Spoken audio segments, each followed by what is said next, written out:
नमस्कार, मैं हूं प्रदीप कुमार और स्वागत करता हूं बोधनम क्लासेस के ऑफिशियल प्लेटफॉर्म पर। आज हम शुरू करने जा रहे हैं सीक्वेंस और सीरीज का एक नया टॉपिक, जो कि आपकी तैयारी को मजबूत करने के लिए और आपके सपनों को साकार करने के लिए, आपकी जो अपने अपने मन के अंदर सोच रखा है उसको और भी अधिक मजबूती प्रदान करने के लिए बहुत ही आवश्यक है, आपके सिलेबस से रिलेटेड है। और साथ ही साथ हम ये बता दें कि ये जो आपने सीक्वेंस और सीरीज नाम का टॉपिक है, ये आपने क्लास 10th से पढ़ना स्टार्ट कर दिया था।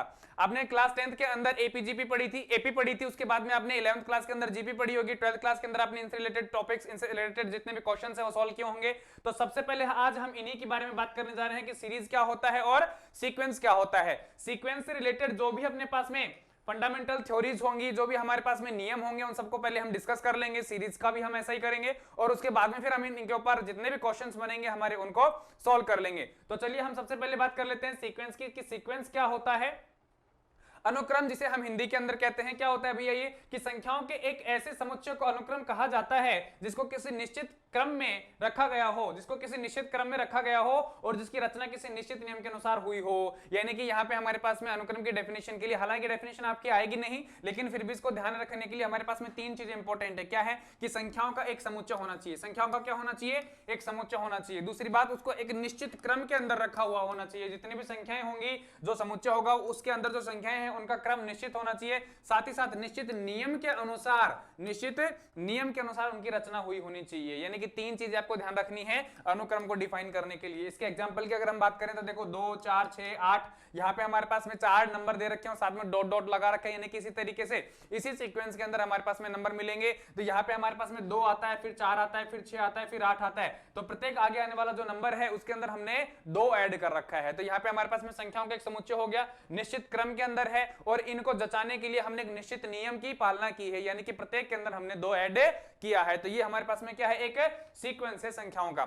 चलिए साहब, उसके बाद में हम आगे बढ़ते हैं। सीरीज, सीरीज किसे कहते हैं? किसी अनुक्रम के पदों को धन अथवा ऋण चिन्हों द्वारा संबंधित कर देते हैं तो उसे हम सीरीज कहते हैं, श्रेणी कहते हैं। जैसे कि 1 + 3 + 5 + 7 प्लस डॉट डॉट करके इस तरीके से आगे चलता रहेगा। तो ये हमारे पास में क्या हो जाएगी? एक श्रेणी हो जाएगी। समांतर श्रेणी आती है। समांतर श्रेणी जिसे हम अरिथमेटिक प्रोग्रेशन क्लास 10th के अंदर आपने अच्छे से पढ़ा होगा। समांतर श्रेणी ऐसे अनुक्रम को कहते हैं जिसमें प्रत्येक पद पूर्व वाले पद में कोई निश्चित संख्या जोड़ने या घटाने से प्राप्त होता है। यानी कि एपी के अंदर आपने ध्यान से पढ़ा होगा, देखा भी होगा, हम क्या करते थे एपी के अंदर? या तो हम कोई फिक्स नंबर जोड़ते थे, फिक्स नंबर यानी कि सार्वंतर जिसे हम कहते हैं। फिक्स नंबर या तो हम पिछले वाले पद के अंदर जोड़ते हैं या फिर फिक्स नंबर हम पिछले वाले पद के अंदर घटाते हैं। तो जैसे ही हम उस पिछले वाले नंबर के साथ में जो भी क्रिया करेंगे, जोड़ने या घटाने की, वो करने से हमारे पास में अगला वाला नंबर आ जाएगा। ऐसा काम हम किसके अंदर करते थे भाई? समांतर श्रेणी के अंदर करते थे। ठीक है। और क्या कहता है फिर हमारे पास में, समांतर श्रेणी के किसी पद में से उसके पूर्व के पद को घटाने पर प्राप्त संख्या पदांतर या सार्व अंतर कहलाती है, कॉमन डिफरेंस जिसे हम कहते हैं। ठीक है। तो चलिए साहब आगे बढ़ते हैं। अर्थात T2 माइनस में T1 बराबर में, ये अपने पास में T2 हो सकता है और A2 भी हो सकता है, क्योंकि हमें पता है समांतर श्रेणी का जो क्रम होता है वो क्या होता है अपने पास में? A। ठीक है। उसके बाद में आता है A1 भी हम बोल सकते हैं, इसको A भी बोल सकते हैं, A2, A3, A4, A5, इसी तरीके से चलता रहता है ये। और लास्ट में जो अंतिम पद जो होता है उसे हम क्या कह देते हैं? AN, यानी कि nवा पद। यहाँ पे उस हर एक डिजिट को किससे डिफाइन किया? इसने T से डिफाइन किया है। तो यहाँ पे हम क्या कह सकते हैं? T1, T2, T3, T4, T5, Tn। यानी कि क्या कह रहा है कि अगर हमें पदांतर की वैल्यू फाइंड आउट करनी है तो हम A2 में से क्या कम कर दें? A1 कर दें। यानी कि D बराबर में हम क्या लिख सकते हैं? A2 माइनस में A1 लिख सकते हैं। साथ ही साथ हम ये कह सकते हैं कि ये जो वैल्यू होगी वो बराबर किसके होगी? A3 में से A2 को घटाने पर जो मान आएगा वो भी इसी के बराबर होगा। A4 में से A3 को अगर हम घटाएंगे तो भी हमारे पास में जो वैल्यू आएगी वो क्या होगी? बराबर होगी। चलिए साहब, यहां Tn nवें पद को व्यक्त करता है। यहां पे मैंने बताया ना आपको, ये An जो है वो क्या है? nवें पद को व्यक्त करता है कि आपके पास में अंतिम पद या फिर nवें नंबर के ऊपर जो टर्म होगी वो क्या होगी। यदि किसी AP का प्रथम पद A हो और पदांतर यानी कि सार्वंतर D हो तो AP क्या होगी? वह AP होगी हमारे पास में A + D, A + 2D, A + 3D, A + 4D। इसी तरीके से चलता चला जाएगा। फिर कहता है कि यदि ABC AP में हो तो B बराबर AC + A + C/2 होता है। यानी कि अगर हमारे पास में किसी AP के अंदर 3 ही पद दे रखे हैं, A B C, और आगे डॉट डॉट कर रखा है, ठीक है, और फिर हमसे B का वैल्यू पूछता है, यानी कि यहाँ पे हमारे पास में मान लीजिए 1 दे दिया, ठीक है, यहाँ x दे दिया, यहाँ -7 दे दिया, और फिर पूछता है कि भैया b का मान बताओ कितना होगा, तो यहां से हम b का मान कैलकुलेट कर सकते हैं इस वाले मेथड से। ठीक है, फिर आता है हमारे पास में समांतर श्रेणी AP का nवां पद। AP का nवां पद फाइंड आउट करने का एक फॉर्मूला है जिसे हम क्या कहते हैं, nवां पद निकालने का फॉर्मूला या nth टर्म फॉर्मूला हम जिसे बोलते हैं tn की जगह हम यहाँ पे an भी लिख सकते हैं। क्या आ जाएगा tn या an बराबर में a प्लस n-1 इंटू में d, जहां a प्रथम पद और d क्या होता है, कॉमन डिफरेंस या पदांतर या सार्व अंतर जिसे हम कह सकते हैं वो होता है। उसके बाद में आता है हमारे पास में समांतर श्रेणी AP के प्रथम n पदों का योग। ये भी आपने कक्षा 10 के अंदर 5.3 एक्सरसाइज में अच्छे से पढ़ा होगा कि अगर हमारे पास में कोई समांतर श्रेणी दी हुई है तो उसके पदों का योग ज्ञात करने का सूत्र क्या होता है। वहां पे हमने बेसिकली 3 मेथड पढ़े थे, यहां हमारा एक ही सूत्र से काम हो जाएगा। क्या है, Sn बराबर में n/2 2a plus n-1 into में d, जहां हमारे पास में a तो क्या होता है, प्रथम पद होता है, और d क्या होता है, पदांतर या कॉमन डिफरेंस जिसे हम कहते हैं। तो आपको करना क्या है, आपको यहाँ पे सिर्फ और सिर्फ एक तो ये फॉर्मूला याद रखना है। क्या करना है, एक तो ये फॉर्मूला याद रखना है, साथ ही साथ आपको एक ये फॉर्मूला याद रखना है। ठीक है, ये 2 फॉर्मूले आपको अच्छे से याद रखने, और ये बाकी कॉमन चीजें हैं ये आपको पता होनी चाहिए। ठीक है, क्योंकि इनके बिना हम सॉल्व नहीं कर सकते क्वेश्चंस को। आगे बढ़ते हैं, समांतर श्रेणी के गुण, कि हमारे पास में जो AP होती है उसके गुण क्या होते हैं भैया। फर्स्ट हमारे पास में उसकी प्रॉपर्टी आती है कि किसी AP के प्रत्येक पद में समान संख्या जोड़ने अथवा घटाने पर प्राप्त जो नंबर होता है, सीक्वेंस होता है, वह भी क्या होता है, AP में ही होता है। यानी कि हमारे पास में कोई एक AP थी, उस AP के अंदर हमने कोई नंबर जोड़ा या फिर हमने कोई घटाया, ठीक है, तो वो सारा का सारा उसी के अंदर होता है और वो सीक्वेंस के अंदर होता है। फिर आता है कि अगर किसी AP के प्रत्येक पद में समान संख्या से गुणा करने पर या भाग देने पर जो भी हमारे पास में बदली होती है या जो भी हमारे पास में चेंजेस आते हैं, वो चेंजेस पूरी सीरीज के अंदर, पूरी सीक्वेंस के अंदर होता है, वह भी हमारे पास में। और जो नया सीक्वेंस आएगा हमारे पास में, मान लीजिए मैंने एक AP थी मेरे पास में, ठीक है, और उस AP के अंदर +2 ऐड कर दिया सभी के अंदर, तो सभी के अंदर +2 ऐड करूंगा तो जो नया सीक्वेंस बनेगा मेरे पास में वो भी क्या होगा, या जो नया अपने पास में एक तरीके से समुच्चय बनेगा संख्याओं का, वो भी क्या होगा, सीक्वेंस में ही होगा। इसी तरीके से अगर हम उसके अंदर किसी संख्या से मल्टीप्लाई कर दें या फिर किसी नंबर से अगर हम उसमें क्या कर दें, डिवाइड कर दें, तो जो नया समुच्चय बनेगा संख्याओं का वो भी क्या होगा, सीक्वेंस ही होगा। ये हमारे पास में 2 बातें हैं अलग अलग। फिर उसके बाद में आता है कि 2 APs के संगत पदों को जोड़ने एवं घटाने पर प्राप्त जो संख्याओं का समुच्चय होता है वो भी क्या होता है, सीक्वेंस में AP ही होता है। यानी कि मान लीजिए मेरे पास में 2 AP थी, एक AP ये थी, एक AP ये थी, इनके संगत पदों के अंदर अगर मैं किसी प्रकार की कोई संक्रिया करता हूं, मान लीजिए उनको मैं जोड़ता हूं या घटाता हूं, तो जो मेरे पास में नया समुच्चय तैयार होगा संख्याओं का, वो भी क्या होगा, सीक्वेंस में होगा और एक AP ही होगा। फिर कहता है हमारे पास में ऑप्शन डी, यदि किसी सीक्वेंस का nवां पद n का रैखिक व्यंजक हो तो वह सीक्वेंस में AP होगा। ठीक है, फिर आता है हमारे पास में ऑप्शन ई, यदि किसी सीक्वेंस के प्रथम n पदों का योगफल n का एक द्विघातीय व्यंजक हो तो वह सीक्वेंस AP में होगा। ठीक है, वह सीक्वेंस किसमें होगा, AP के अंदर होगा। ये आपको कुल मिलाकर के 5 पॉइंट जो हैं वो ध्यान रखने हैं। वैसे तो ध्यान क्या रखने हैं, आप क्वेश्चन सोल्व करोगे तो आपको पता चल ही जाएंगे कि A एवं B के बीच में अगर समांतर माध्य ज्ञात करना है, क्या करना है, समांतर माध्य। ये क्वेश्चन, इस क्वेश्चन के ऊपर बेस्ड हमारे पास में बहुत सारे क्वेश्चंस आने वाले हैं, तो इसको आप क्या कर लेना, अच्छे से इस सूत्र को याद कर लेना कि अगर हमसे समांतर माध्य पूछे, क्या पूछे, समांतर माध्य पूछे, तो a + b/2 ये हमें फॉर्मूला याद होना चाहिए। a + b/2 हमें ये फॉर्मूला याद होना चाहिए, इसके सहायता से हम समांतर माध्य निकाल सकते हैं। फिर आता है कि 2 दी गई संख्याओं के बीच n समांतर माध्यों का योगफल उनके बीच एक समांतर माध्य का n गुणा होता है। कि 2 दी गई संख्याओं के बीच n समांतर माध्यों का योगफल, n समांतर माध्य दे रखे थे, उन सभी का हमने क्या कर दिया, योगफल किया, तो जो योगफल होगा वो उनके बीच एक समांतर माध्य का n गुणा होता है। यदि a1 a2 a3 से लेकर के an 2 दी गई संख्याओं a एवं b के बीच n समांतर माध्य हो, क्या हो, यहां हमारे पास में ये एक AP दी हुई है और इसमें 2 कोई संख्याएं हैं, उन संख्याओं के बीच में हमारे पास में n समांतर माध्य हैं। क्या है, n समांतर माध्य हैं, तो a1 + a2 + a3 + an बराबर में n इंटू में a + b/2 हो जाएगा। भाई समांतर माध्य निकालने का फॉर्मूला क्या है, ये है, और अगर समांतर माध्य कितने हैं, n है, तो हम उसको n से मल्टीप्लाई कर देंगे, कोई दिक्कत नहीं है। भाई 2 संख्याओं के बीच में अगर n समांतर माध्य आ रहे हैं तो फिर हम उनको n से मल्टीप्लाई कर देंगे। ठीक है, ये भी हमारे पास में एक बहुत ही इंपॉर्टेंट चीज थी। उसके बाद में आता है बेहद इंपॉर्टेंट ए, बी और सी, ये तीनों जो आपके पास में है ऑप्शन या तीनों जो आपके पास में नंबर दे रखे हैं, ये आपको अच्छे से लर्न होने चाहिए, पता होने चाहिए कि समांतर श्रेणी के तीन लगातार पद जो हैं, वैसे तो हम तीन लगातार पदों को क्या लिख सकते हैं भैया, ये प्रथम पद अगर है तो दूसरा पद क्या होगा, a प्लस डी होगा, तीसरा क्या होगा हमारे पास में a प्लस 2d होगा, इस तरीके से लिख सकते हैं। लेकिन कुछ क्वेश्चंस इन्हीं के ऊपर बेस्ड होंगे और इन्हीं से केवल सोल्व हो सकते हैं, तो ये आपको पता होना चाहिए।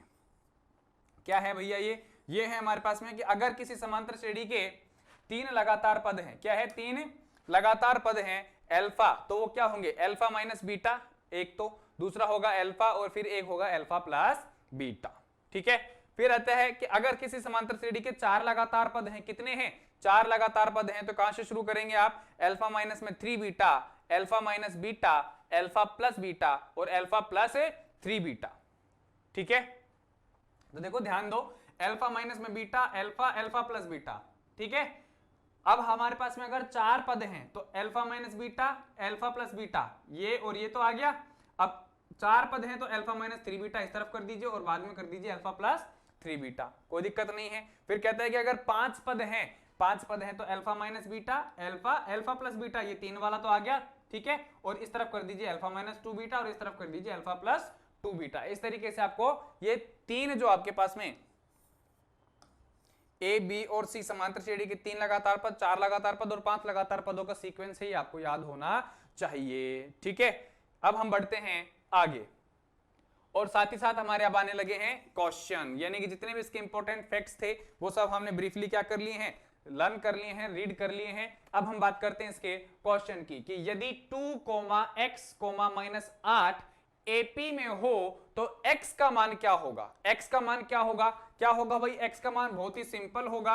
x का मान हम यहां दो तरीकों से निकाल सकते हैं। एक तो क्या है हमारे पास में सूत्र है भैया, डायरेक्ट ही अगर हमें x निकालना है तो हम क्या कर सकते हैं, क्या कर सकते हैं, ये हमारे पास में फर्स्ट प्रथम पद है और ये क्या है तीसरा पद है। x का मान अगर हमें निकालना है तो इन दोनों को जोड़ करके और फिर क्या कर दें, हम 2 का भाग दे देते हैं, तो 2 प्लस -8 अपॉन 2 कितना आ जाएगा, माइनस में 6 अपॉन 2 माइनस का 3, ये भी आ सकता है एक मेथड। तो दूसरा मेथड क्या होगा हमारे पास में, दूसरा मेथड क्या होगा भैया, अगर हम इनका सार्वंतर देखें, सार्वंतर ये क्या है हमारे पास में प्रथम पद, ये क्या है हमारे पास में द्वितीय पद, ये क्या है हमारे पास में तृतीय पद, यही है। सार्वंतर कैसे कैलकुलेट करते हैं, सार्वंतर डी से लिखते हैं और a2 माइनस में a1 होगा और साथ ही साथ a3 माइनस में a2 होगा और d हमेशा बराबर होगा सभी का। तो देखो a2 माइनस में a1 क्या करेंगे हम, x माइनस में 2 इज इक्वल्स टू में a3 माइनस में a2 यानी कि माइनस में 8 माइनस में x, ये बराबर होगा।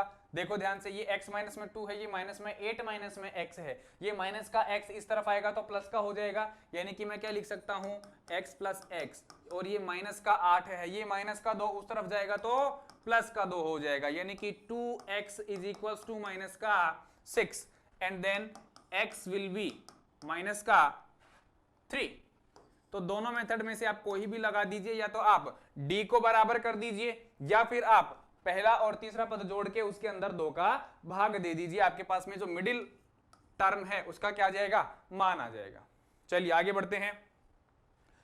क्वेश्चन नंबर 2 कि किसी सीरीज 3, 5, 7, 9 का 15वां पद बताना है। अब देखो ये हमारे पास में क्या है, सीरीज दे रखी है, इसका क्या हो गया, प्रथम पद हो गया। प्रथम पद को हम a से डिनोट करते हैं, इट मींस a का मान कितना हो गया 3, d का मान कितना आएगा भैया, a2 माइनस में a1 करने पर पता चलेगा, करो साहब 5 माइनस में 3 इट मींस 2। ठीक है, और पूछ क्या रहा है, 15वां पद पूछ रहा है, इसका मतलब n हमसे पूछ रहा है, तो हम क्या करेंगे, an इज इक्वल्स टू में, सॉरी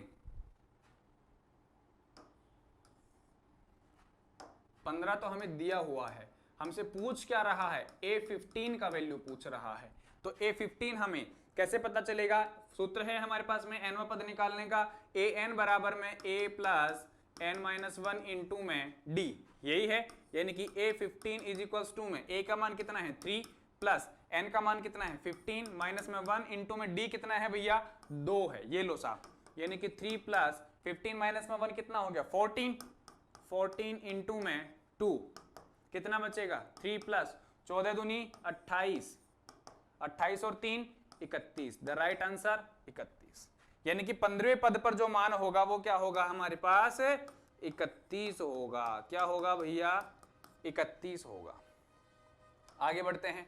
क्वेश्चन नंबर 3, किसी एपी का प्रथम पद 5, पदांतर 3, अंतिम पद 80 हो तो पदों की संख्या ज्ञात करो। बहुत ही सिंपल है। ए कितना है 5 है, पदांतर यानी कि डी का मान दिया हुआ है 3, अंतिम पद हमसे पूछ रहा है, अंतिम पद यानी कि अंतिम पद 80 है, अंतिम पद ए एन का मान भी हमसे दिया हुआ है 80, तो हमारे पास में एन पूछ रहा है। ये भी निकाल लेंगे इसी फॉर्मूले से। क्या होता है formula, a n is equal to में ए प्लस एन माइनस में 1 इंटू में डी, यही होता है। चलिए साहब, ए एन का मान कितना है 80, ए का मान कितना है 5, एन का मान कितना है हमारे पास में फाइंड आउट करना है, और डी का मान कितना है 3 है। ये लो साहब करिए साहब। देखो 80 इज इक्वल्स टू में 5 प्लस 3n माइनस में 3, ठीक है। 5 में से 3 जाएंगे तो कितने बचेंगे भैया 2, 2 हमारे पास में इस तरफ आएंगे, कितने हो जाएंगे 78, और ये कितने हैं 3n है। तो n का मान कितना आ गया, n का मान आ गया 78/3, कितना आ जाएगा 3 दूनी 6 और 3 6 18, 26 आंसर। क्लियर है, 26 हमारे पास में आंसर आ जाएगा। क्वेश्चन नंबर 4, 1 4 7 10 का कौन सा पद 58 होगा, कौन सा पद 58 होगा। यानी कि इसमें हमारे पास में 58 दिया हुआ है ए एन हमसे 58 दिया हुआ है, एन हमसे पूछ रहा है, क्या कर रहा है पूछ रहा है। ए हमें दिया हुआ है 1 और डी हमें दिया हुआ है 4 माइनस में 1 करेंगे तो पता चल जाएगा कितने आते हैं 3, डी का मान कितना है 3 है। सूत्र क्या होगा भैया एन निकालने का, ए एन बराबर में ए प्लस एन माइनस में 1 इंटू में डी, ठीक है। ए एन का मान कितना है 58 दिया हुआ है। चलिए साहब आगे बढ़िए, ए का मान कितना है 1, एन का मान कितना है फाइंड आउट करना है माइनस में 1, डी का मान कितना है 3 है।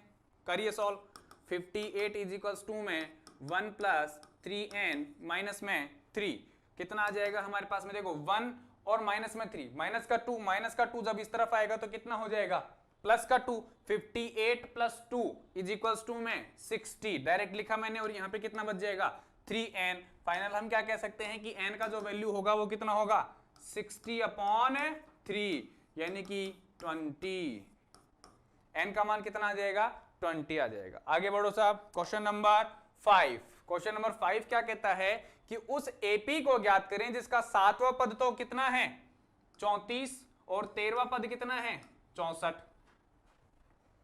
ये थोड़ा सा गौर करने लायक क्वेश्चन है ना, रैंडम करने वाला नहीं है, थोड़ा सा ध्यान से समझना इसको कि 7वां पद यानी कि A7 हमें दिया हुआ है कितना है 34 है, कितना है 34 है। चलो साहब ये लो 34, ठीक है। A7 को मैं क्या लिख सकता हूं A प्लस 6D लिख सकता हूं, कोई दिक्कत नहीं है। इसी तरीके से क्या कह रहे हैं 13वां पद A13 कितना दिया हुआ है 64 दिया हुआ है, ये लो साहब 64।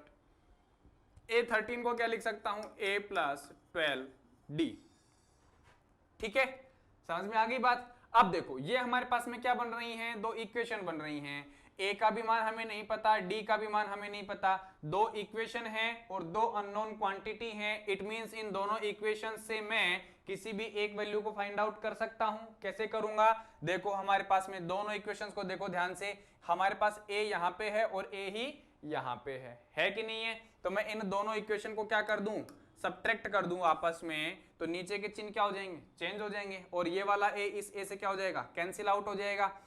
प्लस का 6d माइनस का 12d कितना बचेगा माइनस का 6d इज इक्वल्स टू में कितना आ जाएगा माइनस का 30, माइनस से माइनस कैंसिल आउट, और 6 जब इसके नीचे जाएगा तो हमारे पास में d का मान कितना आ जाएगा भैया, d का मान आ जाएगा 5। भैया d का मान आ गया क्या, बिल्कुल आ गया। इस d के मान को उठा करके मैं इस इक्वेशन के अंदर रख दूं तो क्या a का मान भी आ जाएगा क्या, बिल्कुल आ जाएगा। कैसे आएगा, देखो d का मान है हमारे पास में 5, d का मान उठा के रखा मैंने यहाँ पे, तो 6 गुणा में 5 कितना हो जाएगा 30, अरे हो जाएगा ना, चलो करके दिखा देता हूं। a प्लस 6 इंटू में 5 इज इक्वल्स टू में 34, यानी कि a इज इक्वल्स टू में 34 माइनस में 30, आंसर a का मान कितना आ गया, अरे a का मान कितना आ गया, a का मान आ गया हमारे पास 4, कितना आ गया 4 आ गया। अब a का मान भी आ गया और d का मान भी आ गया, और पूछ क्या रहा है, AP पूछ रहा है। तो किसी भी AP को बनाने के लिए हमें क्या जरूरी होता है, सिर्फ दो ही चीजें जरूरी होती हैं, एक तो a चाहिए और एक d चाहिए। दोनों ही हमारे पास में है क्या, बिल्कुल है, यानी कि a बराबर 4 और d बराबर में 5 है। तो AP क्या बनेगी, a plus d, a plus 2d, a plus 3d, ऐसे बनती चली जाएगी। a का मान कितना है 4, a प्लस d करोगे 9, a प्लस 2d करोगे कितने आ जाएंगे 14, और a प्लस 3d करोगे 5 या 15 और 4 19, और इसी तरीके से हमारे पास में AP आ जाएगी। क्लियर है, आगे बढ़ो। Question number 6, 1 plus 4 plus 7 plus 10 plus 13 के 30 पदों का योगफल ज्ञात करना है। a कितना है 1, d कितना है 4 माइनस में 1 यानी कि 3, n कितना दिया हुआ है 30 दिया हुआ है। ठीक है, तो S30 निकालना है हमें। सूत्र क्या होता है, n/2 2a plus n minus में 1 इंटू में d, यही है S30। तो 30/2, a का मान कितना है 1 है, a का मान यहां रखोगे 2 से गुणा करोगे कितना आ जाएगा 2, प्लस n का मान कितना है 30 है, ये लो साहब, d का मान कितना है 3 है, ये लो साहब, रख दिया हमने, कितना आ जाएगा 30/2। ठीक है, 30 माइनस, अब देखो यहां पे हम इसको सॉल्व करेंगे तो आप 30 में से 1 कम करोगे तो कितना आ जाएगा 29, 29 को आप 3 से मल्टीप्लाई करोगे, थोड़ा सा टिपिकल हो जाएगा, ऐसा मत किया करो, डायरेक्ट किया करो। कैसे कि 30 को 3 से मल्टीप्लाई किया, 30 को 3 से गुणा करना क्या है थोड़ा आसान है, और 29 को 3 से मल्टीप्लाई करना थोड़ा सा मुश्किल है। तो आप यही की यही मल्टीप्लाई अगर करना है तो कैसे करोगे, 30 को 3 से मल्टीप्लाई किया कितना आ गया 90, और 3 को 1 से मल्टीप्लाई किया तो कितना आ गया 3, यानी कि 90 में से 3 कम करने हैं, कितने आ जाएंगे आपके पास में 80, कितने आ जाएंगे 87। ठीक है, 87, यानी कि 2 प्लस 87 कितना आ गया हमारे पास में 30/2, और ये आ जाएगा 89। इसको कट कर दो, इससे कितने आ जाएंगे 15। अब देखो 15 को 89 से मल्टीप्लाई कर लो, कितने आ जाएंगे 15 नाम 135 और 15 × 120, 5 3 3 1, यानी कि S30 का मान जो है वो कितना आ जाएगा 1335। 1335 हमारे पास में क्या आ जाएगा S30 का वैल्यू आ जाएगा। चलो साहब आगे बढ़ो। क्वेश्चन नंबर 7 क्या कह रहा है कि श्रेणी 17 15 13 के कितने पदों का योग 72 है। अब हमें क्या दिया हुआ है, डायरेक्ट हमें S का वैल्यू दे रखा है, क्या दे रखा है योग दे रखा है 72 है, और क्या पूछ रहा है पद पूछ रहा है, यानी कि n का वैल्यू पूछ रहा है। तो देखो साहब a कितना है 17, d कितना है 15 माइनस में 17, इट मींस माइनस का 2। क्लियर है, चलो साहब योग दे रखा है, यानी कि Sn हमें दिया हुआ है 72, और n हमसे पूछ रहा है, यही तो पूछ रहा है। चलो साहब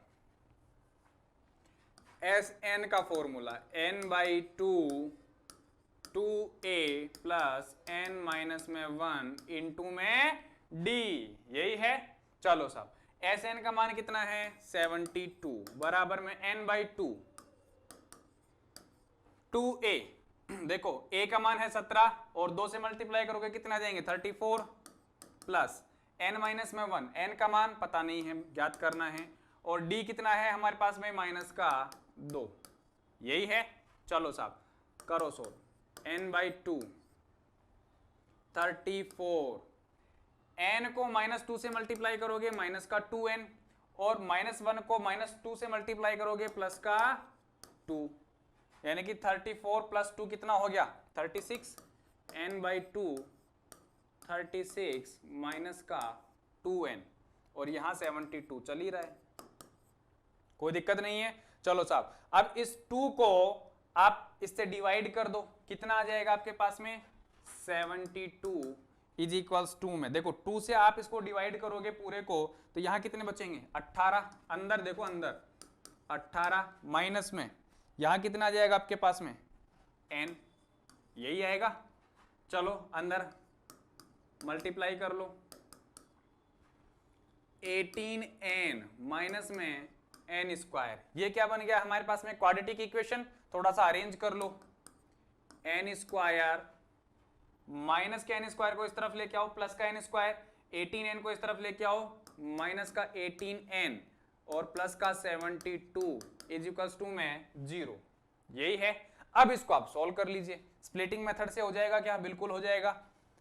कितना? 12 छिके 72, 12 और 6 18, यानी कि 18 के हमें ऐसे टुकड़े करने हैं, 18 के हमें ऐसे टुकड़े करने हैं जिनको मल्टीप्लाई करने पर कितना आए? 72 आए, और जोड़ने या घटाने पर कितना आए? 18 आए। तो देखो 12 आ जाएगा एक तो, और एक 6 आ जाएगा, 12 6 72, और 12 और 6 जो जोड़ोगे आपस में तो कितने बनेंगे?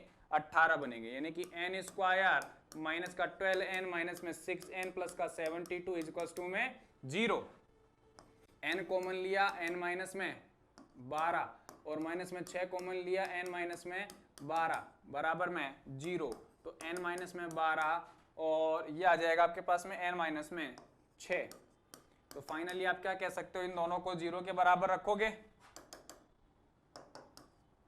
इन दोनों को 0 के बराबर रखोगे, तो n माइनस में 12 बराबर 0 जब रखते हैं तो n बराबर कितना आ जाएगा? 12। एक तो ये आ गया। और जब n माइनस में 6 बराबर 0 रखते हैं तो n बराबर कितना आ जाएगा? 6 आ जाएगा। यानी कि n के हमारे यहाँ पे दो मान पॉसिबल है। n बराबर 6 के लिए भी योग 72 आएगा, और n बराबर 12 के लिए भी योग कितना आएगा? 72 आएगा। चलिए साहब आगे बढ़िए, क्वेश्चन नंबर 8। एपी 40 38 36 के पदों का योगफल अधिकतम कितना होगा? ये हमारे पास में एक एपी दी हुई है कि पदों का योगफल अधिकतम कितना होगा? अधिकतम। अब देखो ध्यान से देखो, जब हमारे पास में इस तरीके के सवाल आते हैं ना, तो इनको थोड़ा सा एक बार ऑब्जर्व कर लिया करो अच्छे से।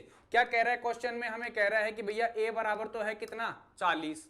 d कितना है? d है हमारे पास में 38 माइनस में 40 यानी कि बराबर माइनस का 2। और ना तो हमें यहाँ पे n दे रखा है, ना हमारे को यहाँ पे sn दे रखा है, और ना हमें यहाँ पे an का पता है। कुछ पता नहीं है, बस एक एपी दे रखी है। उस एपी से हम सिर्फ ए और डी पता कर सकते हैं, बाकी और कुछ पता नहीं है। तो ऐसे जब सवाल आते हैं तो थोड़ा सा ऑब्जर्व कर लिया करो, देखा करो कह क्या रहा है। ये कह रहा है कि पदों का योगफल अधिकतम कितना हो सकता है? अधिकतम कितना हो सकता है? अब अगर ये एपी बढ़ने वाली होती लगातार, अगर इसके अंदर नंबर बढ़ रहे होते, पॉजिटिव नंबर बढ़ रहे होते, तब तो हम इसके अधिकतम पदों का योग ज्ञात नहीं कर सकते थे। लेकिन यहाँ पे हमारे पास में नंबर देखो, पहले 40, फिर 38, फिर 36, फिर 34, फिर 32, फिर 30, इस तरीके से चलते चले जाएंगे। और एक टाइम पे हमारे पास में क्या आएगा? 0 भी आएगा। 0 के बाद में फिर नंबर कैसे हो जाएंगे? -2, -4, -6, -8, यही होंगे। और अधिकतम, अधिकतम का मतलब maximum positive value, maximum positive value. तो क्या हम इन नेगेटिव नंबर्स को जोड़ेंगे तो क्या मैक्सिमम पॉजिटिव वैल्यू आएगी? क्या नहीं आएगी। इसका मतलब हमें यहां तक ही नंबर जोड़ने हैं, तभी हमारे पास में जुड़े हुए नंबरों की जो वैल्यू होगी वो क्या होगी?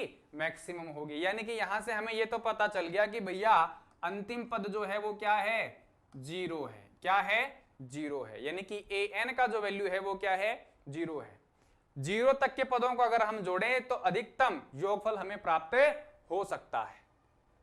समझ में आ गई क्या बात? यानी कि ये मान तो हमें पता चल गया। an बराबर कितना है हमारे पास में? 0 है। अब अगर a है, d है और an है, ठीक है, तो हम यहां से क्या कर सकते हैं? n का वैल्यू निकाल सकते हैं। कैसे? देखो an बराबर a प्लस n माइनस में 1 इंटू में d, यही है। an का मान कितना है? 0। a का मान कितना है? 40, प्लस n कितना है? पता नहीं, माइनस में 1 इंटू में d कितना है? माइनस का 2, यही है। चलो साहब, माइनस का 2n प्लस का 2, 40 और 2 42, इस तरफ आएगा कितना हो जाएगा? माइनस का 42। यहाँ पे है कितना? माइनस का 2n। क्लियर है? तो n बराबर कितना आ जाएगा? 42 बटा में 2, कितना आ गया हमारे पास में? 21। कितना आ गया? 21। यानी कि n यहाँ पे कितने होंगे? 21 होंगे। 0 तक, कहां तक? 0 तक। 0 तक हमारे पास में यहां पे कितने n है? 21 n है। 21 पद में हमारे पास में 0 तक मान सिमट जाएंगे। क्लियर है? तो यहां पर हमें s जो फाइंड आउट करना है वो 21 पदों का फाइंड आउट करना है, यानी कि ये भी हमारे पास में आ चुका है। अब यहां से इस क्वेश्चन मार्क को हटा दो और यहां पे क्या लिख दो? 21 लिख दो। ठीक है, और यहां से इस n को हटा दो और यहां क्या लिख दो भैया? 21 लिख दो। 21 पदों का योग अगर हम ज्ञात करें तो वो योगफल जो होगा वो क्या होगा? मैक्सिमम होगा। तो कर लीजिए, ये तो हम कर ही सकते हैं, आसान है। n/2 2a plus n minus में 1 इंटू में d, यही है। चलिए साहब, n का मान 21, 2a का मान कितना है? 40, तो 2a का मान कितना आ गया? 80 प्लस n माइनस में 1, n का मान 21 है, ठीक है, और d का मान कितना है हमारे पास में? माइनस का 2, यही है। चलिए साहब, 21/2 80, 21 में से एक गए तो कितने बचेंगे? 20, और 20 को 2 से मल्टीप्लाई करोगे तो 40, और माइनस का साइन साथ में है तो कितने आ जाएंगे? माइनस के 40। ठीक है, कितने बचेंगे आपके पास में? 21/2 गुणा में 40, यही है। काट दीजिए इसको, कितने बचेंगे? 20 बचेंगे। 21 और 20 मल्टीप्लाई करो, 21 दूनी 42, यानी कि 420 आपके पास में क्या आ जाएगा? मैक्सिमम S21 आ जाएगा। यानी कि इस एपी के 21 पदों का योग अधिकतम से अधिकतम 420 हो सकता है, या यूं कह दीजिए कि इस एपी के अधिकतम पदों का योग या पदों का जो योगफल है अधिकतम हो सकता है, वो कितना हो सकता है? 420 हो सकता है, और उसके अंदर 21 पद आएंगे। ठीक है, चलिए साहब आगे बढ़ते हैं। Question number 9। क्वेश्चन नंबर 9 क्या कहता है? यदि 1x माइनस में 7 एपी में हो तो x का मान क्या होगा? x का मान क्या होगा? बिल्कुल सिंपल है, बहुत ही आसान है। देखो ध्यान से, 1 प्लस माइनस 7/2 इज इक्वल्स 2 में माइनस का 6/2 वैल्यू आ जाएगा माइनस का 3। The right option is B. Next question, question number 10 क्या कह रहा है कि 9, 5, 1 माइनस 3 का 20वां पद हमें ज्ञात करना है। a बराबर 5, d बराबर 5 माइनस में 9 यानी कि माइनस का 4, और n बराबर हमें दिया हुआ है कितना? 20, और a 20 हमसे पूछ रहा है। तो a n का जो फॉर्मूला होता है वो क्या होता है? a प्लस n माइनस में 1 इंटू में d, यही है। a का मान 5 है, n का मान कितना है? 20 है, माइनस में 1, d का मान कितना है? माइनस का 4 है। ये लो साहब, देखो 19 बचेंगे, और 19 को 4 से मल्टीप्लाई करो, कितने आ जाएंगे? 19 से कम 19, 19 दूनी 38, 19 तीस 57, 19 चौक 76, माइनस का 76 आएगा भैया, माइनस का 76। ठीक है, यानी कि आप क्या कह सकते हो? A20 का जो वैल्यू होगा वो कितना होगा? 76 में से 5 चले जाएंगे तो कितने बचेंगे? 5, सॉरी, A का मान 9 है। A का मान कितना है? 9 है, इसका थोड़ा सा ध्यान रखें। 9, यहां पे भी 9 और यहां पे भी 9। ठीक है, 9 माइनस में 76 करोगे तो माइनस में 67 आएगा। कितना आएगा? 67। It means the right option is D, minus का 67। क्लियर है? अब आता है हमारे पास क्वेश्चन नंबर 11। क्वेश्चन नंबर 11 क्या कहता है कि 1, 4, 7, 10 का 12वां पद हमें बताना है। क्या बताना है? 1, 4, 7, 10 का हमें 12वां पद हमें बताना है, और 12वां पद कितना होगा माय डियर? देखो ध्यान से, ए हमें कितना दिया हुआ है?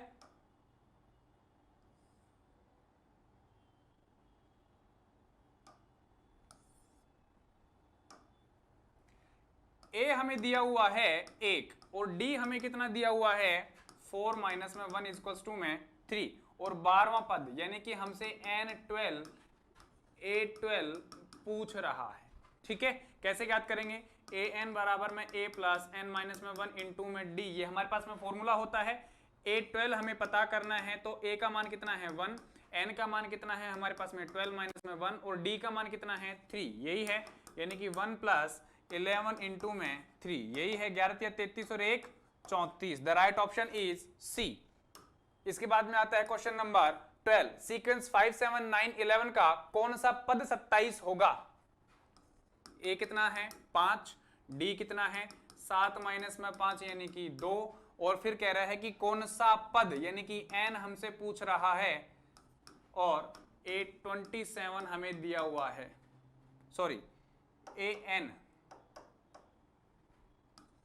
हमें दिया हुआ है कि कौन सा पद 27 होगा। तो कर लेते हैं, हमारे पास में फॉर्मूला है ए एन बराबर में ए प्लस एन माइनस में 1 इंटू में डी।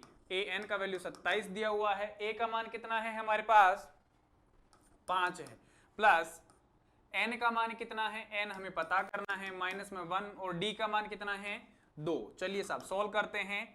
5 प्लस 2n माइनस में 2, और यहां से आ जाएगा हमारे पास में कितना 3 प्लस 2n, यही है।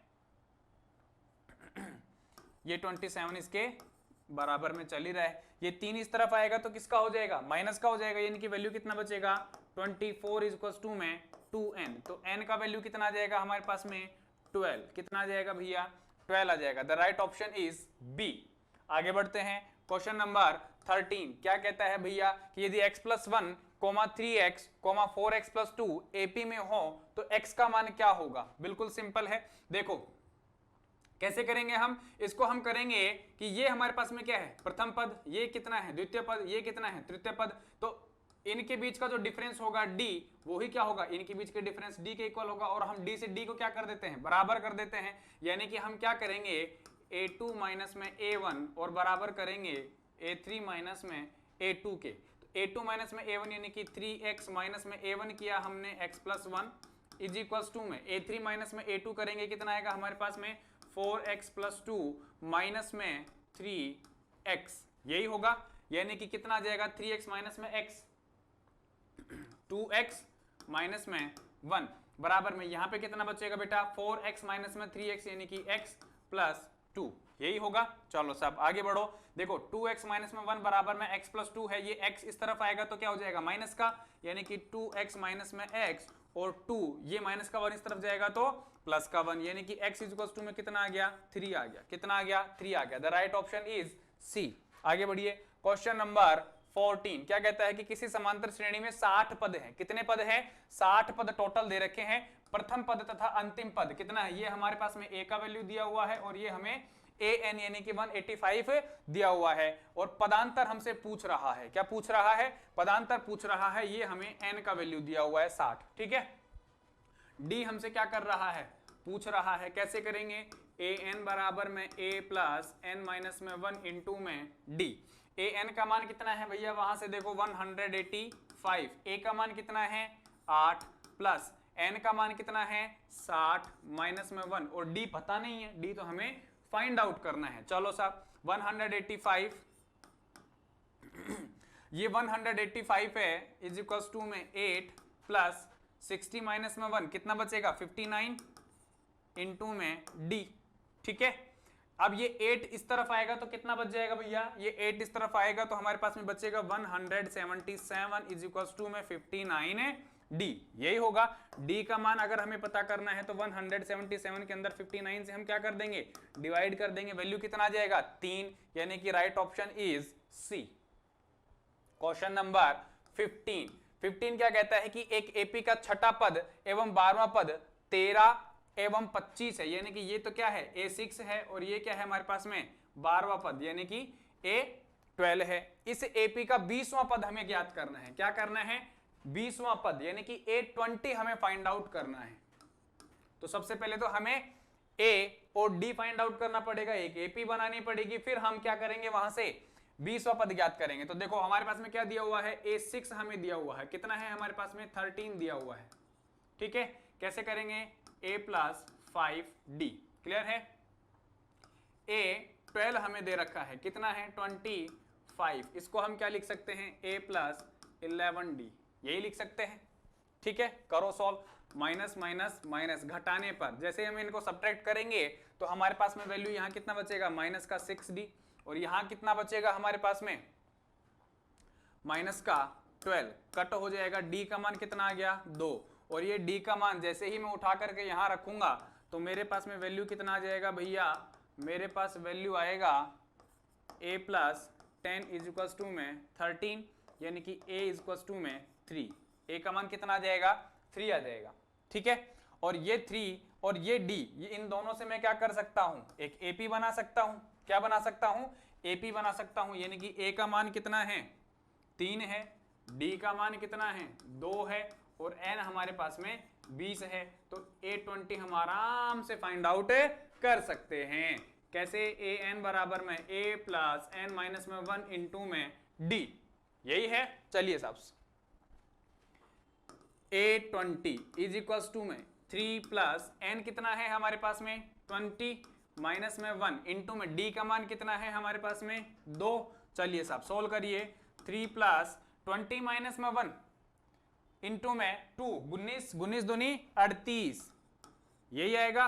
38 और 3 कितना हो गया 41 हो गया, यानी कि a20 का जो मान होगा वो कितना होगा 41। The right option is a, the right option is a. Question number 16 क्या कहता है, यदि किसी एपी के 3 पदों का योगफल कितना है 21 है, प्रथम और तृतीय पदों का गुणनफल द्वितीय पद से कितना है 6 अधिक है, तो 3 पद कितने होंगे, या 6 अधिक हो तो तीनों पद क्या होंगे। देखो इस टाइप के जो प्रश्न आते हैं उनको अंदर थोड़ा सा ध्यान रख लेना, क्योंकि हमारे पास में समांतर श्रेणी वाले क्वेश्चंस हैं। तो लास्ट में जो मैंने 3 फॉर्मेट लिखवाए थे आपको, उनके अंदर मैंने लिखवाया था कि समांतर श्रेणी के अगर 3 पद लगातार दिए हुए हों तो वो क्या होंगे हमारे पास में, वो होंगे अल्फा माइनस में बीटा कोमा अल्फा, और एक होगा अल्फा प्लस बीटा। यही थे अगर 3 लगातार पद किसी समांतर श्रेणी के हैं तो, ठीक है। अब ये कह रहा है कि तीनों पदों का योगफल कितना है 21 है, यानी कि मैं क्या कर देता हूं, मैं इनका सम कर देता हूं, सबका क्या कर देता हूं, सम कर देता हूं। कर दीजिए साहब, ये मैंने प्लस कर दिया और ये मैंने प्लस कर दिया, ठीक है। सम कह रहा है कितना है इनका 21 है। देखो अब माइनस का बीटा प्लस का beta cancel out, it means 3 alpha is equals to में 21, तो अल्फा की वैल्यू कितनी आ गई, यहां से 7 आ गई, कितनी आ गई भाई 7 आ गई। चलो साहब आगे बढ़ो, फिर क्या कह रहा है कि तृतीय पदों का, प्रथम और तृतीय पदों का गुणनफल, यानी कि अल्फा माइनस बीटा ब्रैकेट में अल्फा प्लस बीटा, ये हमारे पास में प्रथम पद है, ये हमारे पास में तृतीय पद है। इन दोनों का हमने मल्टीप्लाई किया तो इन दोनों का मल्टीप्लिकेशन द्वितीय पद से 6 अधिक है, यानी कि अल्फा प्लस 6, तब बराबर हो जाएंगे।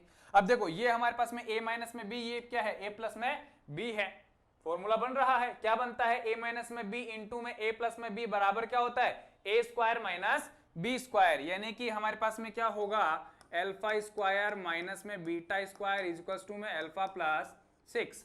अल्फा का वैल्यू हमें पता है कितना है 7 है, वैल्यू पुट करेंगे 7 यहाँ पे और इसका स्क्वायर करेंगे तो कितना आ जाएगा 49, माइनस में ये कितना आएगा बीटा का स्क्वायर इज इक्वल टू में 7 यहाँ पुट करो प्लस 6 ऐड करो कितना आ जाएगा 13, यही आएगा माइनस का बीटा स्क्वायर। अब देखो ध्यान से, यहां से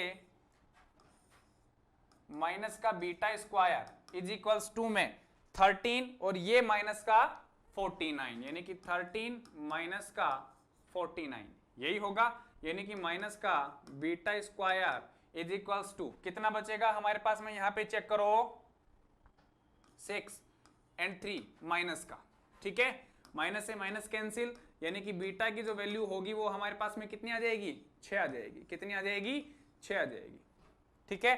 अल्फा का वैल्यू 7 आ चुका है और बीटा का वैल्यू 6 आ चुका है। इन दोनों की सहायता से हम ये तीनों पद बना सकते हैं। पहला पद तो क्या था हमारे पास में अल्फा माइनस में बीटा, यानी कि अल्फा माइनस में बीटा बराबर कितना आ गया हमारे पास 7 माइनस में 6 यानी कि 1, फिर था अल्फा वो कितना है 7, फिर था हमारे पास अल्फा प्लस बीटा वो कितना होगा 7 और 6 13, 1 7 13 किसमें है B, the right option is B. चलिए साहब आगे बढ़िए, क्वेश्चन नंबर 17, यदि किसी एपी के 3 लगातार संख्याओं का योग 24 एवं उनके वर्गों का योगफल 200 है तो वे संख्याएं क्या हैं। ये भी हमारे पास में इसी मेथड से, जैसा हमने पहले किया ना, इसी मेथड से सॉल्व होने वाला क्वेश्चन है। क्या करेंगे, देखो 3 लगातार संख्याएं जब ऐसा हमारे पास में आ जाए ना, 3 लगातार संख्याएं जब ऐसा हमारे पास में क्वेश्चन के अंदर दे दे तो आप समझ जाया करो कि सीधा अल्फा बीटा से होने वाला क्वेश्चन है। कैसे होगा, alpha minus beta plus alpha plus beta. जो तीन संख्याएं होती हैं मैंने उन तीनों का क्या कर दिया, जोड़ कर दिया, जो कि किसके बराबर दे रखा है, 24 के बराबर दे रखा है। यानी कि यहां से ये कट हम क्या कह सकते हैं कि 3 अल्फा बराबर में 24। तो यहां से अल्फा बराबर कितना आ जाएगा भैया, अल्फा की वैल्यू आ जाएगी 8 के बराबर। ठीक है, फिर कहता है कि उनके वर्गों का योगफल 200 है। तो इनके वर्गों का योगफल करो आप, अल्फा माइनस बीटा का वर्ग किया, अल्फा का वर्ग किया, और फिर अल्फा प्लस बीटा का मैंने क्या किया, वर्ग किया। ठीक है, साथ ही साथ फिर मैंने इनको सम कर दिया। कितना दे रखा है, 200 दिया हुआ है। अब देखो इसको सोल्व करो, कितना आएगा मेरे पास में, alpha square plus beta square minus 2 alpha beta. यहां इसको सोल्व करो, alpha square plus beta square plus 2 alpha beta. तो यहां से माइनस का 2 अल्फा बीटा और यहां से प्लस का 2 अल्फा बीटा एक दूसरे को कैंसिल आउट कर देंगे, और क्या बचेगा मेरे पास में, सिर्फ और सिर्फ alpha square plus beta square plus ये अल्फा स्क्वायर, और यहां से आएगा alpha square plus beta square, यही आएगा बराबर में कितना, 200। अल्फा अल्फा अल्फा, ठीक है, यानी कि 3 alpha square plus beta square यानी कि 2 बीटा का स्क्वायर बराबर में कितना हो गया, 200 हो गया। अल्फा की वैल्यू 8 है, 8 रख करके उसका स्क्वायर करोगे कितना आ जाएगा, 8 है 64, 64 प्लस 2 बीटा स्क्वायर बराबर में 200, यही होगा। 64 को 3 से मल्टीप्लाई करो भैया, कितने आएंगे, यहां कर देता हूं, 64 को 3 से मल्टीप्लाई करो, 6 × 18 180 और 4 × 12 यानी कि हमारे पास में 192 plus 2 beta square is equals to में 200। तो 2 beta square is equals to में कितना आ जाएगा, ये 192 इस तरफ जाएगा तो कितना बचेगा, 8 बचेगा। बीटा स्क्वायर कितना आ जाएगा हमारे पास में 4, और बीटा की केवल वैल्यू कितनी आ जाएगी, 2। यानी कि अल्फा की वैल्यू 8 आ चुकी है और बीटा की वैल्यू 2 आ चुकी है, दोनों आ गई। अगर ये दोनों वैल्यू आ चुकी हैं तो अल्फा माइनस में बीटा हम पता कर सकते हैं, यानी कि हमारा जो फर्स्ट टर्म है अल्फा माइनस में बीटा वो कितना हो जाएगा, 6। अरे यही होगा, 8 माइनस में 2 गए तो 6, फिर है अल्फा वो कितना होगा 8, और फिर होगा अल्फा प्लस बीटा यानी कि 8 और 2 10, 6 8 10। देखो चेक करो, the right option will be B, option B हमारे पास में यहाँ पे करेक्ट है। अब आता है question number 18, 5 plus 8 plus 11 plus 14 के 22 पदों का योग क्या होगा। बहुत ही आसान है, a बराबर 5, d हमारे पास में यहाँ पे दिया हुआ है 8 माइनस में 5 यानी कि 3, और 22 पदों का योग हमें चेक करना है, यानी कि n हमें दिया हुआ है 22 और s22 हमें क्या करना है, फाइंड आउट करना है। तो चलिए चेक करते हैं, s22 कितना होगा, n/2 2a plus n minus में 1 इंटू में d। अरे पदों का योगफल ज्ञात करने का फॉर्मूला यही होता है। तो हमने यहाँ पे वैल्यू पुट करी, n का मान 22/2, 2a का मान कितना है 5, तो 2a का मान कितना हो जाएगा 10, प्लस n का मान कितना है हमारे पास में 22 यानी कि 22 माइनस में 1 कर दिया, और d का मान कितना है हमारे पास में 3, ये लो साहब, ये कितना बच गया 11 बच गया। देखो 10 प्लस 22 में से गया तो 21, और 21 को 3 से मल्टीप्लाई करोगे कितने आएंगे 63, ये लो। ठीक है, अब आगे बढ़ो, 63 और 10 73, और 11 को 73 से मल्टीप्लाई करो, 73 3 803। द राइट आंसर इज 803, और ऑप्शन हमारे पास करेक्ट होगा डी। ऑप्शन डी जो है वो हमारे पास में इसका करेक्ट आंसर है। चलिए साहब आगे बढ़े, क्वेश्चन नंबर 90, 21 18 15 के कितने पदों का योगफल 0 होगा। अब हमें यहाँ पे कितना दिया हुआ है, a दिया हुआ है 21, d हमें यहाँ पे दिया हुआ है कितना 18 में से 21 गए तो माइनस का 3, और कितने पदों का योगफल 0 होगा, यानी कि Sn हमें यहाँ पे क्या दे रखा है, 0 दे रखा है। क्या दे रखा है, 0 दे रखा है, और n हमसे पूछा है। क्या किया है, पूछा है। तो Sn होता है हमारे पास में n/2 2a plus n-1 into में d, यही होता है। Sn का वैल्यू कितना दिया हुआ है, 0, यानी कि n/2 2a, a का मान है 21, तो 2a का मान कितना हो जाएगा 42 प्लस n का मान पता नहीं है तो n-1 और d का मान कितना है -3, यही है। तो चलिए साहब ये 0 इस तरफ, ये 2 जो है हमारे पास में 0 की तरफ जाएगा तो 0 ही बन जाएगा। यहां कितना बच गया, केवल और केवल n बच गया 42 प्लस, देखो n को -3 से मल्टीप्लाई करोगे तो क्या आ जाएगा -3n, ठीक है, और -1 को -3 से मल्टीप्लाई करोगे तो कितना आ जाएगा +3, ठीक है।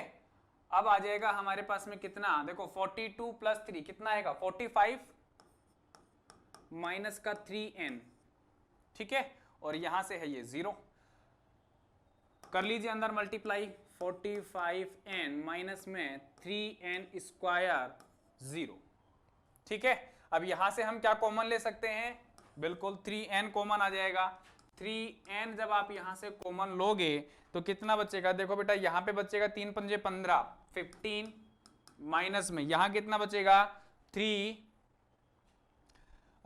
तो आएगा नहीं, यहां पे आएगा सिर्फ और सिर्फ n, कितना आएगा n आएगा, बराबर में क्या है 0 है।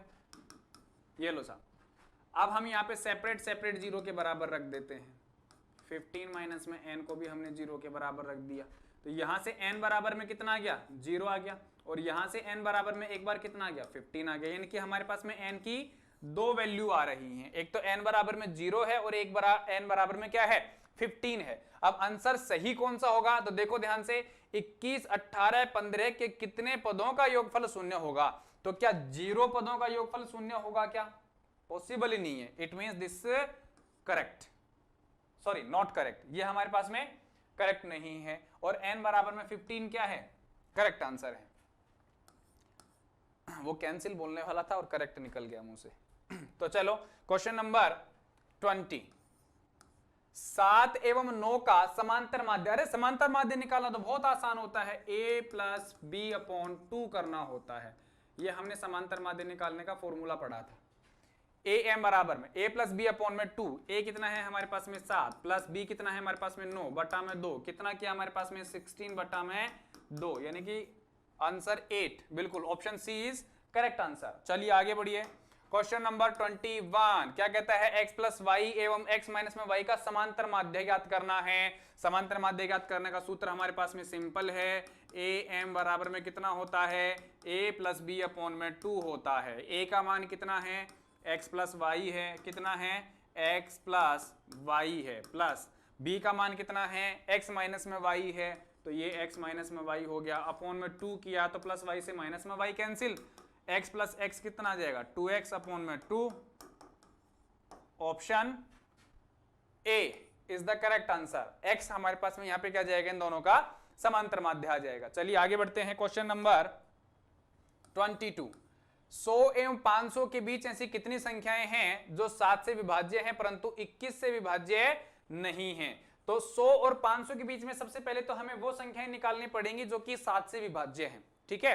फिर उसके बाद में हमें 100 और 500 के बीच में ऐसी संख्याएं निकालनी पड़ेंगी जो कि 21 से विभाज्य हैं, ठीक है। और फिर उन दोनों में हमें ये देखना पड़ेगा कि ऐसी कौन सी संख्याएं हैं जो कि 7 से विभाज्य हैं किंतु 21 से विभाज्य नहीं है, यानी कि जो दोनों का नंबर आएगा उनको हम सब्ट्रैक्ट कर देंगे तो हमारे पास में उनके डिफरेंस यानी कि 7 से विभाज्य और 21 से विभाज्य नहीं होने वाली संख्याओं का नंबर आ जाएगा। तो सबसे पहले हम कैसे करेंगे, इसमें हम सबसे पहले करेंगे 100 एवं 500 है, 500 में 7 से विभाजित होने वाली,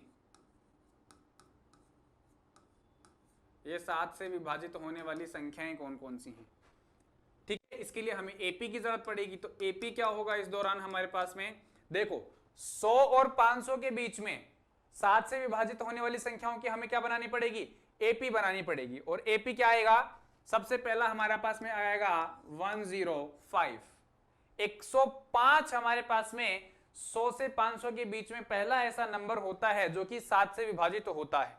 इससे पहले 104 भी नहीं होता, 103 भी नहीं होता, 102 भी नहीं होता, 101 भी नहीं होता और खुद 100 भी नहीं होता। ठीक है, तो 105 से हमारे पास में 7 से विभाजित होने वाली संख्याएं शुरू होती हैं और अब इनके अंदर प्रत्येक में 7 जोड़ते चले जाओ तो 7 से विभाजित होने वाली संख्याएं मिलती रहेंगी, यानी कि 112, फिर 119 और फिर इस तरीके से चलता रहेगा। ठीक है, अंत में हम देखें तो हमारे पास में नंबर कितना है 500, तो क्या 500 7 से विभाजित होता है क्या? नहीं होता। ठीक है, 499 ये भी नहीं होता, 498 ये भी नहीं होता, 497 बिल्कुल होता है।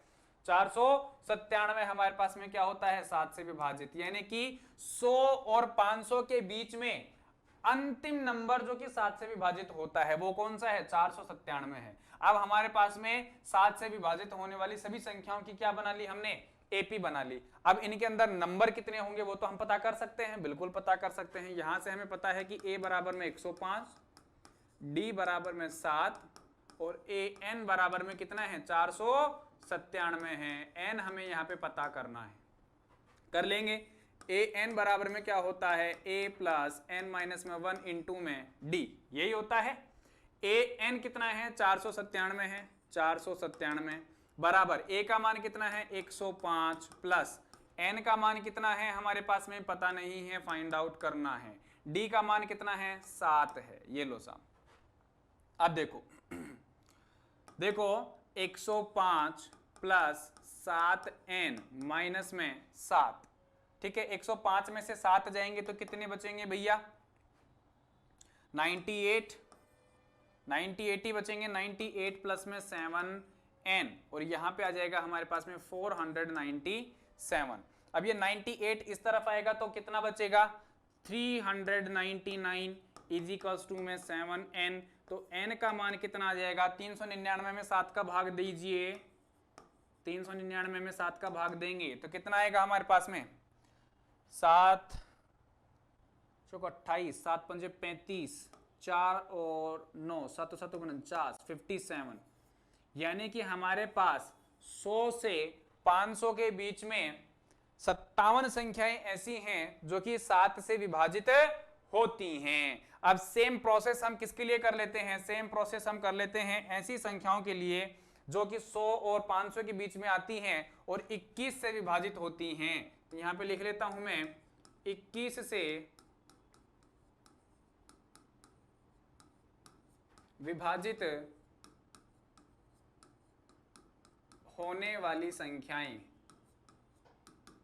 ठीक है, चलिए साहब 21 से विभाजित होने वाली संख्याएं कौन कौन सी होंगी? सबसे पहले तो हमारे पास में 105, इसके लिए भी हमें एपी बनानी पड़ेगी। ठीक है, 104 भी नहीं होगा, 103 भी नहीं होगा, 102 भी नहीं होगा, 101 भी नहीं होगा। 105 पहला ऐसा नंबर होगा जो कि 21 से विभाजित होगा। ठीक है, इसके बाद में जोड़ो, इसमें 21 जोड़ दीजिए आप सीधा ही, कितना जाएगा हमारे पास में? 21 जोड़ोगे आप तो 126। ये हमारे पास में 126 जो है वो 21 से विभाजित होगा। फिर इसके बाद में आप करो और चलते चलो, लास्ट में कितना है हमारे पास में? 500 है। ठीक है, 500 में हमारे पास में कौन सा ऐसा नंबर होगा? 500 तो नहीं होगा। 500 से पहले चेक करो, 21 का भाग दो इसमें, 21 दूनी 42, कितने बचेंगे हमारे पास? 8 0। अब आ जाएगा हमारे पास में 63, किस चौक 84 तो ज्यादा जाएगा। कितना बचेगा हमारे पास? 7 70 17 बचेगा। तो ये 17 नंबर जो है वो 500 में से कम कर दीजिए, कितना आएगा?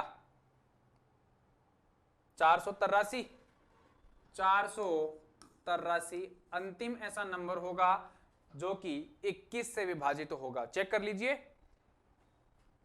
21 से डिवाइड करके चेक कर लीजिए पूरा पूरा भाग जाता है कि नहीं जाता है। करिए, 21 एकम 21, 21 दूनी 42, 2 बार कितने बचेंगे? 6 और उत्तर क्या जाएगा? 3, कितना हो जाएगा? 63, यानी कि 21 एकम 21, 21 दूनी 42, 21 3 63, 23 बार जो है ये पूरा का पूरा कट जाएगा।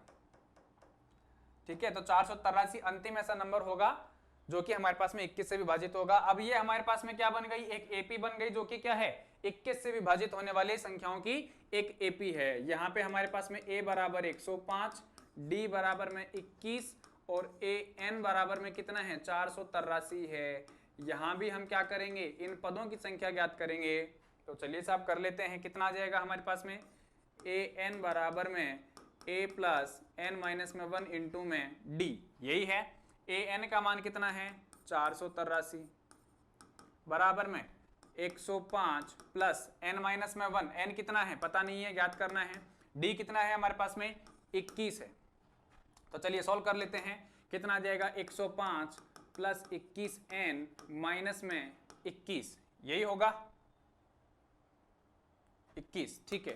तो चलिए 105 माइनस में 21 किया आपने, कितना बन जाएगा देखो 104 सीधा सीधा, और फिर 20 और कम करना है अपने को, तो 94 और फिर आ जाएगा 84 प्लस 21 एन, और यहां हमारे पास में 483 चल ही रहा है।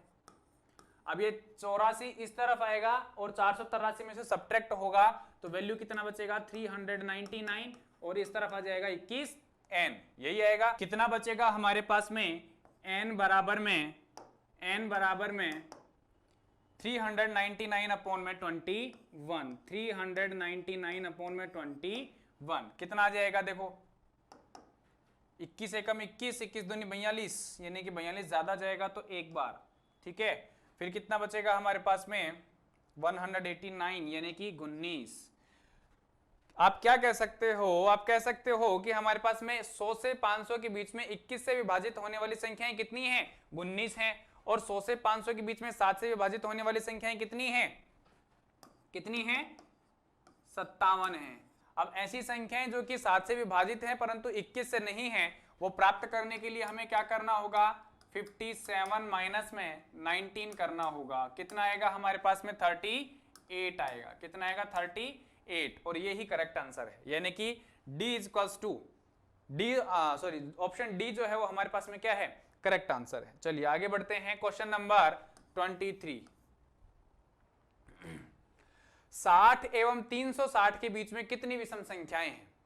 60 एवं 360 के बीच में देखो सबसे पहले हमारे पास में विषम संख्याओं की एपी बनानी पड़ेगी। तो 61 क्या है एक विषम संख्या, 63 विषम संख्या, 65 विषम संख्या, डॉट डॉट डॉट। 360 विषम संख्या है क्या, नहीं। इससे छोटी कौन सी है 359 एक विषम संख्या है। वेरी गुड, आगे बढ़ो। यहाँ पे a बराबर में क्या है 61, d बराबर में क्या है हमारे पास में 63 माइनस में 61 इज इक्वल्स टू में 2, और a n हमारे पास में कितना है 359, यही है।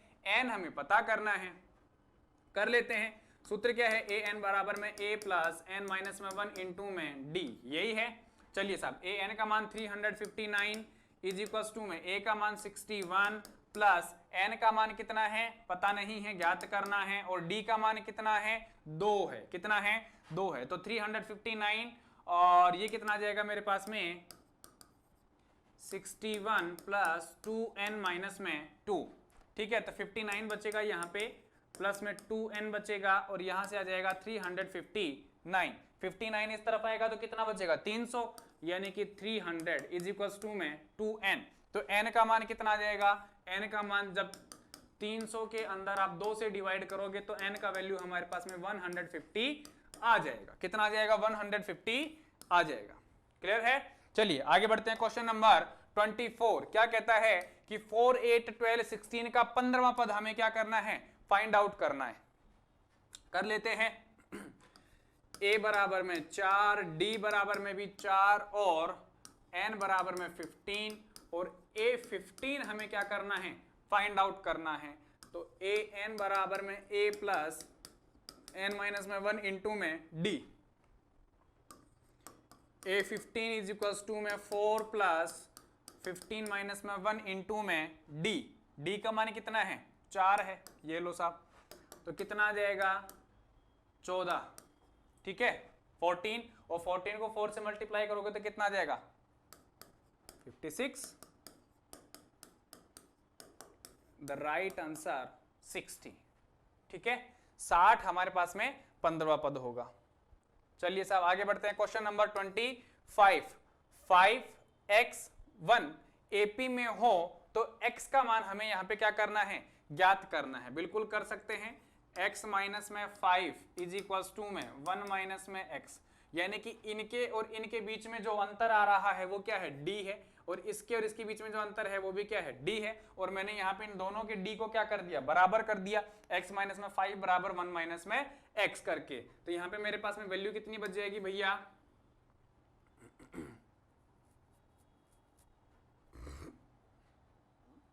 माइनस का x है, इस तरफ आएगा तो प्लस का x हो जाएगा, यहाँ पे 1, और ये माइनस का 5 इस तरह का आएगा तो प्लस का 5 हो जाएगा, यानी कि 2x इज इक्वल्स टू में कितना हो गया, 6। तो x का मान कितना आ जाएगा, 3 is the right answer. Clear है? यहां तक हमारे पास में क्या हुआ है, एपी के अंदर जितने भी सवाल बनने होते हैं उन सबको हमने डिस्कस कर लिया है। अब हम इसके बाद में बात करेंगे जीपी की, और जीपी के फंडामेंटल रूल्स जो हैं उनकी बात करेंगे। उसके बाद में फिर हम बात करेंगे उसके क्वेश्चंस की, और फिर उसके बाद में उसके थर्ड पार्ट में हम बात करेंगे, यानी कि सीक्वेंस एंड सीरीज के थर्ड पार्ट में हम बात करेंगे किसकी, एचपी की, हार्मोनिक प्रोग्रेशन की। ठीक है, धन्यवाद, thank you so much, Radhe Radhe.